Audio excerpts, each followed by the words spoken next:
The era of the Great Famine and the Great Leap Forward is roughly 50 years behind us. But we're now in a period of rapidly proliferating publications and new research on the subject. This video doesn't require any prior knowledge of the history of China, and will very rapidly introduce you to the basic facts of what this buzzword means when we talk about China's Great Famine.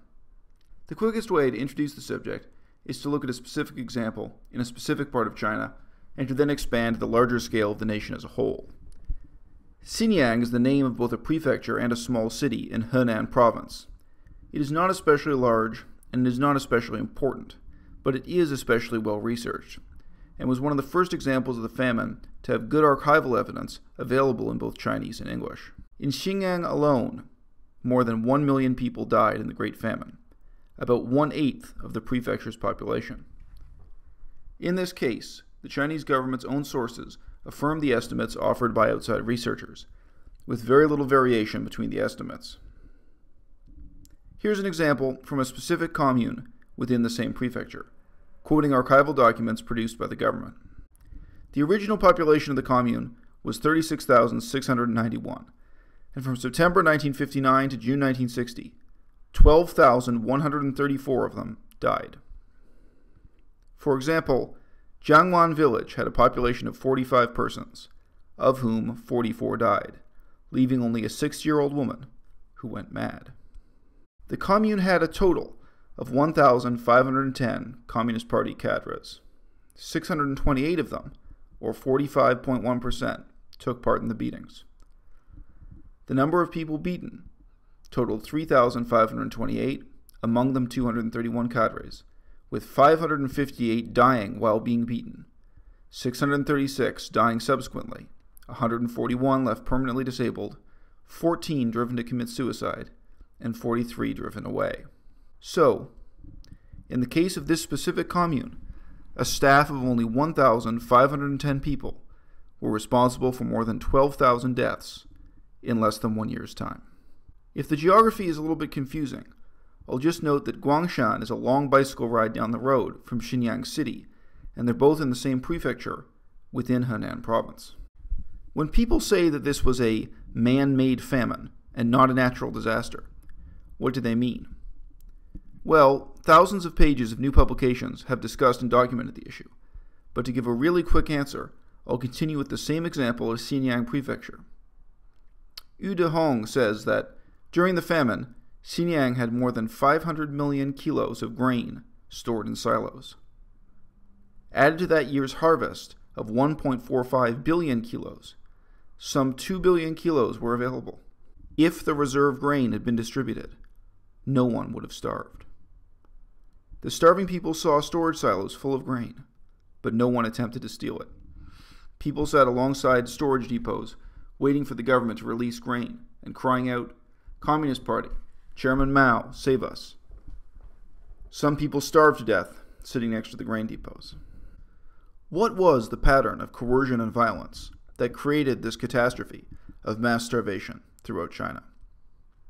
We'll now look at an even smaller scale, a specific production unit within the same county, within the same prefecture. Although the communal dining hall was closed due to lack of food, the production team leader still stipulated 3 major rules. No fires should be lit in the homes of commune members, no wild herbs should be gathered, and no one should leave the commune to escape starvation. Of the brigade's 25 Communist Party members, 21 took part in beatings. Out of an original population of 1,496 people, 555 died, 490 by starvation, 55 by beatings, and 10 by suicide. Another 438 were severely beaten. In this case, just 25 people were responsible for 555 deaths in the space of less than 1 year. So, as you can now imagine, the rediscovery of this chapter of history has relied in large part on the Chinese government's own records of what happened, and not just eyewitness accounts to the events. In some cases, of course, all of the eyewitnesses are dead. Just working with this one example, you can also imagine how the body counts add up to totals in the tens of millions. We've just seen how 555 deaths in one work unit contributed to more than 12,000 deaths in the county. And this county contributed to the total of more than 1 million deaths in the prefecture.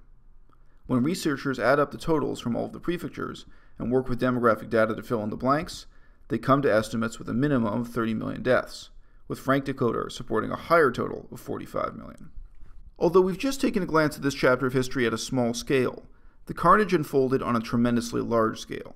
And yet, if you look around, there is remarkably little photographic evidence available, and many articles and books make use of unrelated images from unrelated famines to try to provide some illustration for these events.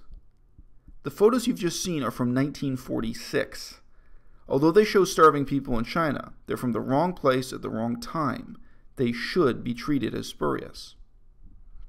In 2013, Frank Decoter reflected that, despite months of patient work sifting through mountains of yellowing folders, I never came across a single photograph of the catastrophe in those archives. Historians in Beijing explained away the lack of photographic evidence by telling me that party cadres at the time did not have any cameras, as China was still a poor country. It's not a convincing explanation. The archives are replete with criminal investigations that contain exhaustive photographic evidence from the 1950s and 1960s. Mugshots of criminals, photos of crime scenes, even rolls of film documenting land disputes between collective farms. Certainly, the state propaganda machine never lacked for photographic equipment. So what happened to the visual evidence of one of the world's most horrifying atrocities? The Red Guards, Mao's armed revolutionaries during the Cultural Revolution, probably destroyed it. The cover of Frank Decoter's book features one of these spurious photographs. The starving boy with the empty bowl was photographed in 1946 by George Silk. This photograph is actually indicative of poverty and starvation prior to the communist takeover of government in 1949. And this is the sort of inconsistency that denialists will pounce on. And there are indeed millions of people who are in denial about the Great Famine, who would minimize its significance or deny that it happened at all.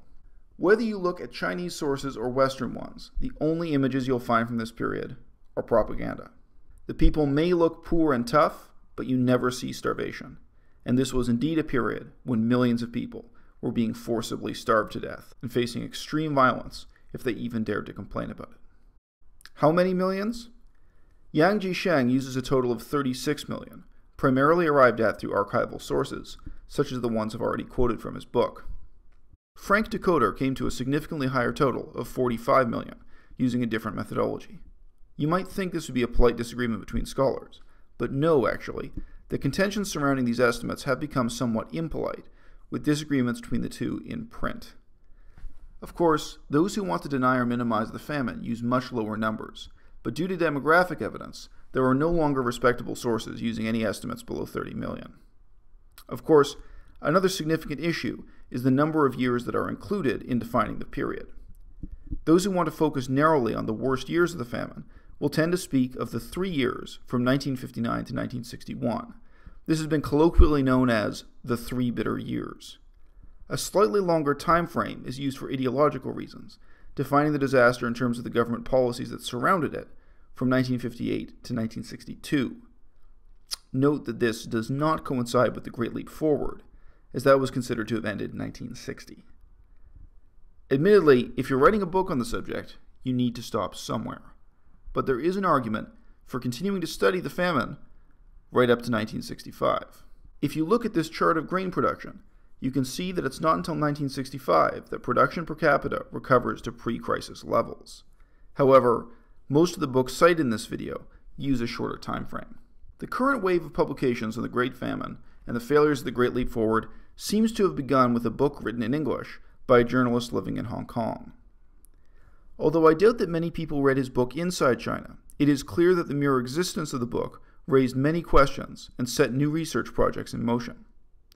In the Western world, Becker's book had a tremendous emotional and intellectual impact, but it was generally dismissed by those who wanted to make excuses for communism, partly just because the author was a foreigner, and also because it relied on eyewitness accounts and used indirect and American archived sources, rather than the type of smoking gun evidence we've just been quoting from more recent research. I'm not at all suggesting that those who dismissed Becker's work were correct to do so. On the contrary, more recent studies have backed up many of his observations, but he lacked the mountain of evidence to back up his own claims that later books would indeed provide. The next big step forward in the literature was the research of Chao Beihua, focused on the same example that I used to open this video, Xinyang Prefecture. This was published in Chinese in 2009, and I cannot find any evidence that it was ever translated into English, although some sources promised that it would be. It's significant to note, however, that Xiao's work was already circulating in the year 2000, as shorter articles and as unpublished manuscripts. You'll find that it is cited and named as an inspiration by other books that were published more recently than 2009.